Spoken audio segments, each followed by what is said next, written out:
Hello friends, എല്ലാവർക്കും classic ഫ്ലേവേഴ്സിലേക്ക് സ്വാഗതം. ഇന്ന് നമുക്കൊരു മീൻ ഫ്രൈ എളുപ്പത്തിൽ എങ്ങനെ തയ്യാറാക്കാം എന്ന് നോക്കാം. അപ്പോൾ ഞാനിവിടെ എടുത്തിരിക്കുന്നത് അയക്കൂറ മീനാണ്, കിങ് ഫിഷ്. അപ്പോൾ നമുക്ക് റെസിപ്പിയിലേക്ക് പോകുന്നതിന് മുന്നേ ആയിട്ട് നിങ്ങൾ ചാനൽ ആദ്യമായിട്ടാണ് കാണുന്നതെങ്കിൽ ഒന്ന് സബ്സ്ക്രൈബ് ചെയ്ത് സപ്പോർട്ട് ചെയ്യാൻ മറക്കല്ലേ. വീഡിയോസ് ഉപകാരപ്പെടുകയാണെങ്കിൽ ലൈക്ക് ചെയ്യാനും ഷെയർ ചെയ്യാനും മറക്കരുത്. അപ്പം നമുക്ക് നേരെ റെസിപ്പിയിലേക്ക് കടക്കാം. ആദ്യം തന്നെ നമുക്ക് ഫിഷ് മാരിനേറ്റ് ചെയ്യാനുള്ള ഒരു മസാല റെഡിയാക്കി എടുക്കാം. ഒരു കഷ്ണം ഇഞ്ചി രണ്ടായിട്ട് കട്ട് ചെയ്തത്, ഒരു 10 വെളുത്തുള്ളി തൊലി കളഞ്ഞത്, 2 ടീസ്പൂൺ കുരുമുളക്, മുഴുവൻ കുരുമുളകാണ് ഞാൻ ഇട്ട് കൊടുക്കുന്നത്. പിന്നെ 2 ടീസ്പൂൺ കശ്മീരി മുളക് പൊടിയും 1 ടീസ്പൂൺ സാധാരണ എരിവിനുള്ള മുളക് പൊടിയും കൂടി ചേർക്കുന്നുണ്ട്.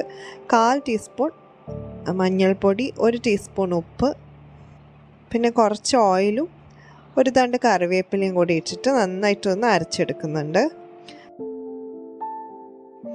അരയ്ക്കുമ്പോൾ നല്ല സ്മൂത്തായിട്ട് ഫൈനായിട്ട് വേണം അരച്ചെടുക്കാൻ. അപ്പോൾ അരഞ്ഞ് കിട്ടുന്നില്ലെങ്കിൽ 1-2 ടീസ്പൂൺ വെള്ളം ഒഴിച്ചിട്ട് നിങ്ങൾക്ക് അരച്ചെടുക്കാം.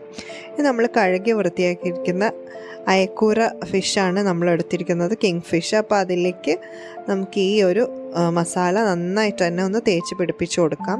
എല്ലാ ഭാഗത്തും ഒരേപോലെ ആവുന്ന വിധത്തിൽ വേണം പുരട്ടി കൊടുക്കാൻ. ഇനി 1 മണിക്കൂർ വരെയൊക്കെ നമുക്കിതൊന്ന് കവർ ചെയ്ത് ഫ്രിഡ്ജിലേക്ക് മാറ്റി വെക്കാം. 1 മണിക്കൂർ കൂടുതൽ വെച്ചാലും നല്ലതായിരിക്കും, മസാലയൊക്കെ നന്നായിട്ട് പിടിച്ചു കിട്ടും. ഇനി നമ്മൾ ഫ്രിഡ്ജിൽ നിന്ന് ഒരു 10-15 മിനിറ്റ് മുന്നെയെങ്കിലും, ഫ്രൈ ചെയ്യുന്നതിന് മുന്നെയെങ്കിലും എടുത്ത് പുറത്ത് വെച്ചിരിക്കണം.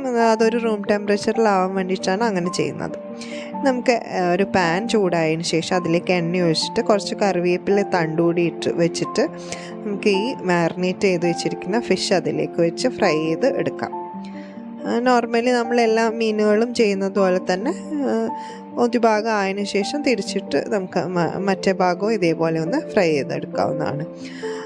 ഏത് ഫിഷും ഈ ഒരു മസാല വെച്ചിട്ട് നമുക്ക് ഫ്രൈ ചെയ്തെടുക്കാം. നല്ല കട്ടിയുള്ള ഏത് മീനായാലും കുഴപ്പമില്ല. ഈ ഒരു രീതിയിൽ ഫ്രൈ ചെയ്ത് കഴിഞ്ഞാൽ നല്ലൊരു ടേസ്റ്റായിരിക്കും. അപ്പോൾ എല്ലാവരും ഇതൊന്ന് ട്രൈ ചെയ്ത് നോക്കാം. ട്രൈ ചെയ്തിട്ട് ഇഷ്ടപ്പെട്ട് കഴിഞ്ഞാൽ വീഡിയോ ലൈക്ക് ചെയ്യാൻ മറക്കരുത്. അതേപോലെ നിങ്ങളുടെ കമൻറ്റ്സ് കൂടി അറിയിക്കാൻ മറക്കരുത്.